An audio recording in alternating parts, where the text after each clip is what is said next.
All right, folks, pay close attention to what I'm about to tell you, because this story is being quietly buried under the noise of the news cycle. And the people in charge do not want you connecting the dots on this one.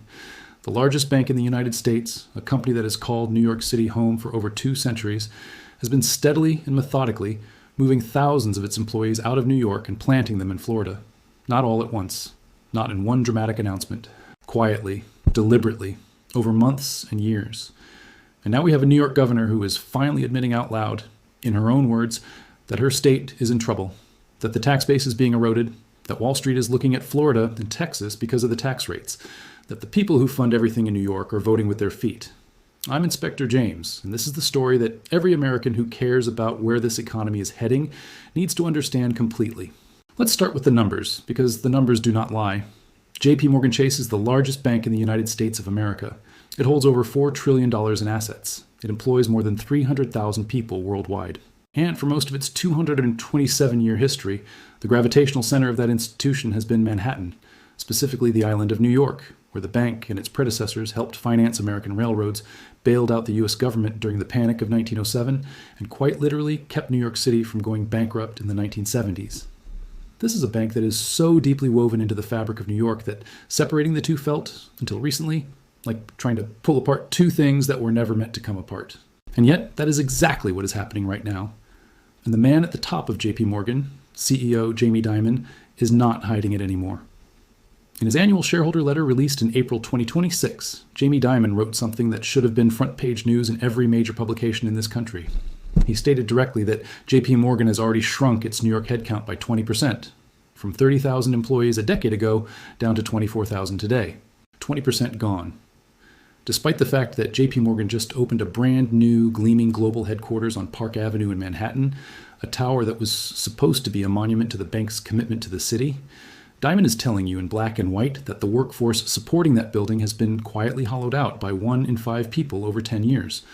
And he said the trend will likely continue. Those are not throwaway words. That is the CEO of the largest American bank telling shareholders, in writing, that New York is going to keep losing his company's jobs. That is a statement you need to sit with for a moment. Now let's talk about where those jobs are going, because Florida is not an accident. Florida is a deliberate, strategic, calculated choice. In June 2024, JPMorgan Chase made an announcement that barely broke through the national news cycle, but it should have shaken every politician in Albany and every City Hall official in New York to their core. The company revealed that it was doubling the size of its downtown Miami office. Not expanding slightly, doubling. The Brickell Avenue location, sitting in the heart of Miami's financial district, was going from 80,000 square feet to 160,000 square feet. They were adding 400 new employees at that location alone, on top of the more than 500 who were already working there. At the same time, JPMorgan announced it was opening a brand new 13,000 square foot office in West Palm Beach at 360 Rosemary Avenue, bringing together more than 60 employees who had previously been scattered across Palm Beach County. They also announced 3 new JPMorgan branded branches opening across Palm Beach County. And separately, in December 2024, the company expanded its corporate center in Heathrow near Orlando, a campus already housing over 2,000 employees, with plans to add 300 more jobs over the next 2 years. Read that all together, and you're looking at a company that is systematically, location by location, building a parallel financial institution inside the state of Florida. The economic weight of JPMorgan's presence in South Florida alone is staggering when you put it all together. An independent third-party study found that through its local employees and operations, JPMorgan Chase contributes $93 billion in annual economic activity to South Florida, stimulating an additional 5,300 jobs across the regional economy. The company's South Florida expansion alone is expected to trigger an average of $151 million in additional economic activity every single year and support roughly 380 local construction jobs annually during the build-out phase. This is not a side office. This is not a satellite location for junior employees processing forms. This is a major, capital-intensive, long-term strategic commitment to Florida as a core pillar of JPMorgan's American operations. And every dollar of that $1, $93 billion in annual economic activity, every one of those 5,300 stimulated jobs. That is economic output that is no longer happening in New York. Someone made a decision, a very expensive, very deliberate decision, and they made it pointing south. To understand why this is happening, you have to understand the cost of doing business in New York versus the cost of doing business in Florida. And the gap is not small, it is enormous. New York State income tax currently reaches 9% at the top rate. Then New York City adds up to 8.76% on top of that for city residents. So if you are a high-earning professional working for JPMorgan in Manhattan, you're looking at a combined state and local income tax burden approaching nearly 15% before you even get to the federal rate. Florida has 0 state income tax. Not a low rate, 0.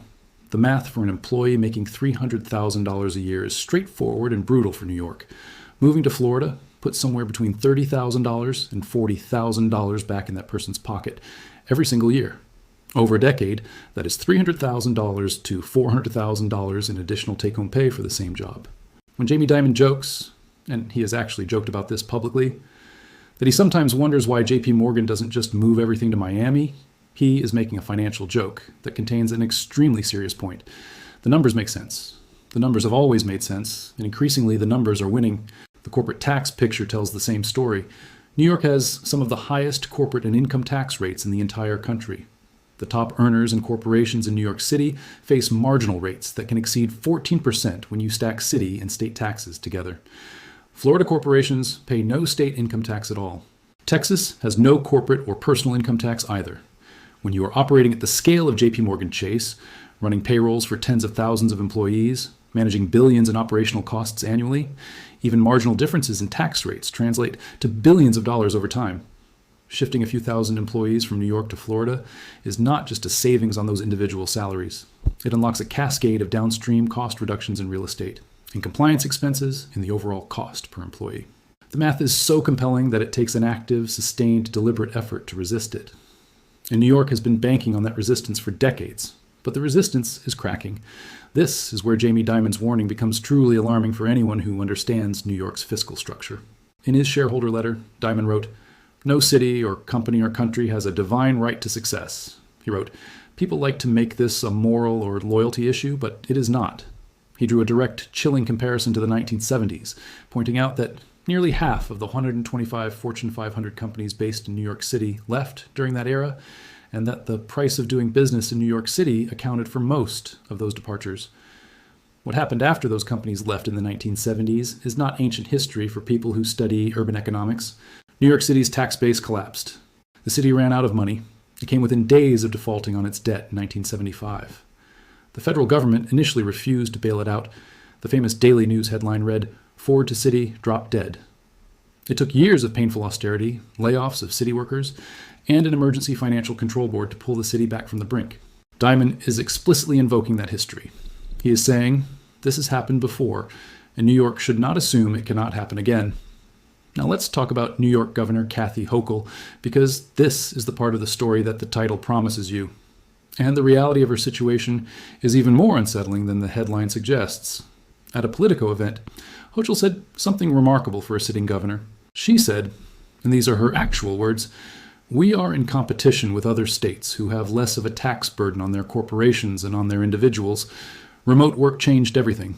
There were people who could only work in an office in Manhattan or work in New York State, and they were captives to our state. That's not the case anymore. Wall Street businesses are looking at Texas. They're going there because of the tax rate. We have to be smart about this." She also openly acknowledged that New York's tax base has been eroded, pointing to wealthy residents who have relocated to places like Palm Beach, Florida. The governor of New York is standing at a podium and admitting that her state's wealthy and her state's businesses are leaving, that they are going specifically to Florida and Texas, and that it is because of the tax rate. That is not a political opponent saying that. That is the governor herself. And that acknowledgement, as candid as it is, has not yet been matched by policy changes that would actually reverse the flow. The talking has started. The action that would matter has not. The IRS migration data paints a picture that no amount of political spin can obscure. Between 2022 and 2023 alone, Florida gained $20, $6 billion in annual adjusted gross income from filers who moved into the state. At the same time, New York lost $9, $9 billion in adjusted gross income to outward migration in that same period.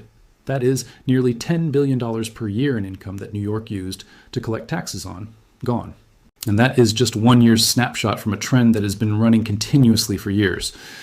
Between 2020 and 2024, IRS migration data showed 892 companies left New York, taking $47 billion in income with them, with Florida capturing 341 of those moves. 341 companies that used to pay taxes in New York, employ people in New York, rent office space in New York, buy lunch in New York, now doing all of that in Florida instead. Over 1,500 high-income earners left New York City between May 2024 and October 2025 alone, with essentially all of the net outflow landing in states with zero income tax. The pipeline does not stop. It runs every single day. And JPMorgan is not just passively watching this migration. The bank is actively contributing to it by creating jobs in Florida that New York workers are taking. JPMorgan is far from alone in what it is doing. The migration of Wall Street and financial services activity away from New York is now a documented, measurable, multi-firm phenomenon. Goldman Sachs, JPMorgan's closest rival for the title of most prestigious investment bank in the world, is developing an 800,000 square foot campus in Dallas, Texas that is expected to house more than 5,000 employees. Goldman has also been building up operational capacity in Salt Lake City, Utah for years.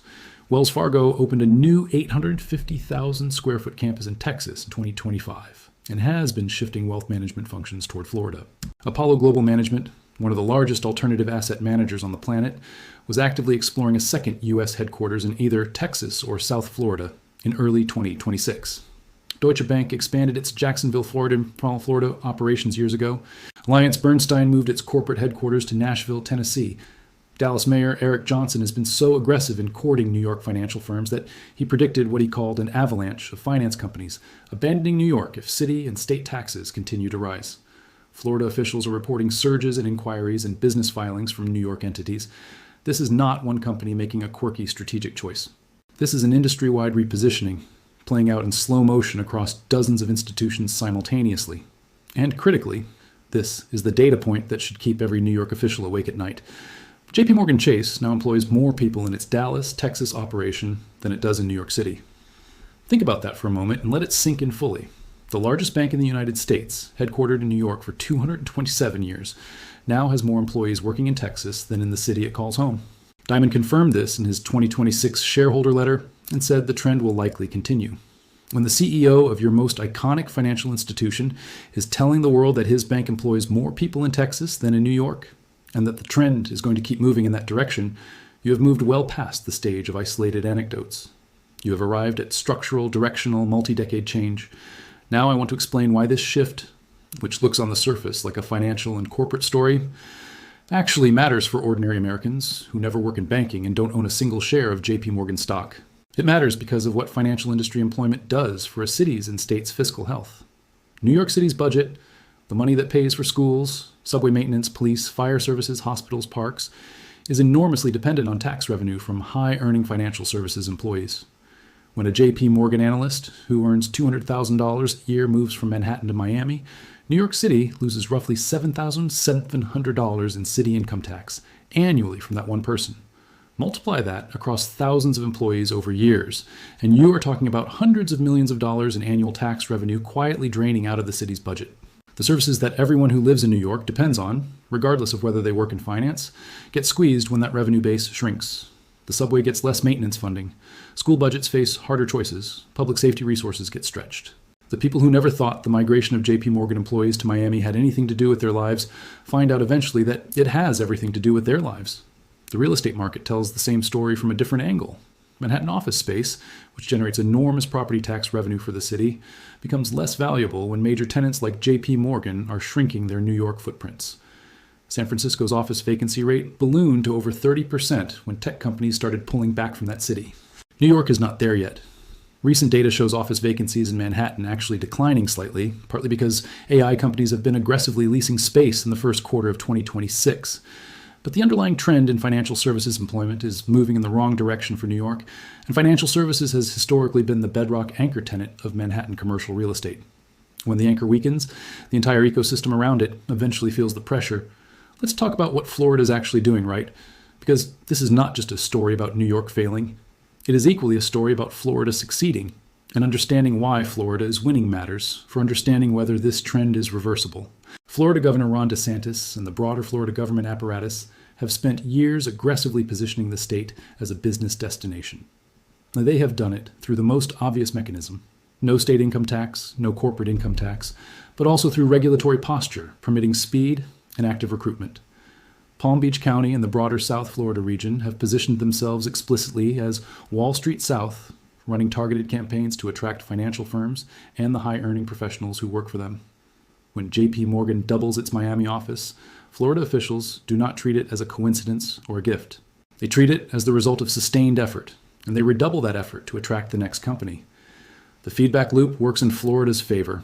More high earners move in, the tax base grows, the state can either cut taxes further or improve services without raising rates, which attracts more high earners, which grows the tax base further. New York is watching that loop run in reverse. And the workforce calculus for individual employees is just as stark as the corporate calculus for companies. A JPMorgan employee making $250,000 a year who moves from New York City to Miami is looking at roughly $37,000 in annual state and city tax savings. Over a decade, that is $370,000. Over a 30-year career, adjusted for salary growth, you're talking about well over $1 million in cumulative additional take-home pay for the exact same job, doing the exact same work, just doing it in a building in Brickell instead of a building on Park Avenue. When JPMorgan doubles its Miami office and says it needs 400 more people to fill that space, there is no shortage of candidates. The financial incentive for the individual employee to take that transfer is enormous. And when those employees move, they do not just bring their salaries. They bring their spending, their property taxes, their sales taxes, their networks, their second-order economic activity. All of it lands in Florida. What makes this situation particularly complex and difficult for New York to reverse is the stickiness of the migration. When a company builds a new 160,000 square foot office in Miami and fills it with 900 employees who then buy condos, put their kids in Florida schools, and build lives in South Florida, those employees do not come back to New York easily. The social infrastructure of a workforce gets replanted, new recruits get hired locally in Miami rather than transferred from New York. The Miami office builds its own culture, its own management team, its own institutional gravity. What starts as a cost-cutting relocation becomes a self-sustaining center of operations with its own momentum. This is exactly what JPMorgan is building in Florida right now. The office at 1450 Brickell Avenue in Miami is not a temporary outpost, waiting to be folded back into New York when the political winds shift. It is a permanent, growing, expanding foothold that will look increasingly like a co-headquarters as the years pass. There is one more dimension to this story that I want to make sure you fully appreciate, and it involves the words that Jamie Dimon himself chose when he addressed New York's tax situation in his 2026 shareholder letter. He compared this present moment to New York's experience in the 1970s.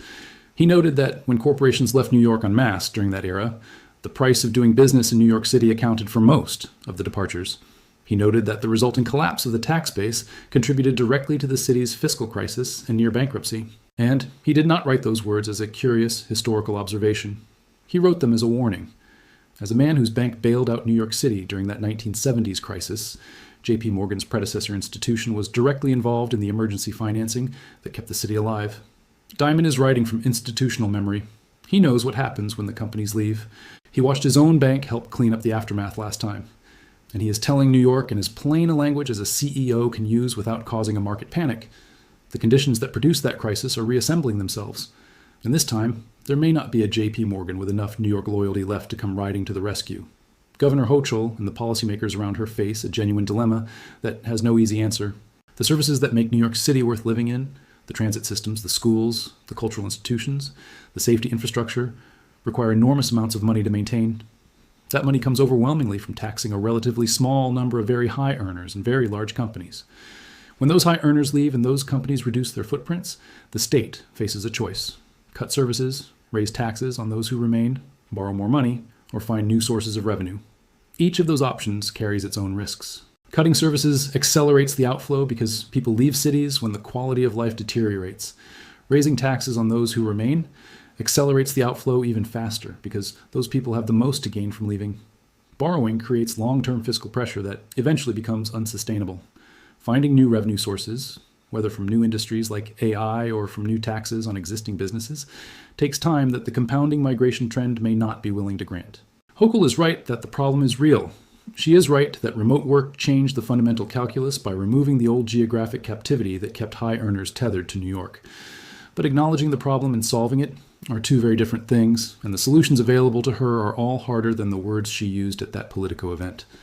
So what does all of this mean for the financial industry, and what does it mean for the broader direction of the American economy? What it means for the financial industry is that the geographic concentration of financial power in New York, a concentration that has been the defining feature of American capital markets for more than a century, is slowly dissolving. It is not happening in a single dramatic moment like Chevron's announcement in Houston. It is happening office by office, team by team, hire by hire, as JPMorgan and Goldman and Wells Fargo and Apollo quietly redirect their growth toward Florida and Texas while letting their New York presence stagnate or shrink. The result over the next decade is likely to be a more geographically distributed financial sector, with Miami and Dallas increasingly serving as co-centers of gravity alongside New York. For consumers, for borrowers, for investors, that diffusion of financial activity may have modest effects, but for New York City's budget, for the tax base that funds the services of the most expensive city in America, the effects are not modest at all. The bottom line here is simple, and it is stark. The largest bank in America is shifting thousands of jobs to Florida. Its CEO has said in writing that the shift will continue.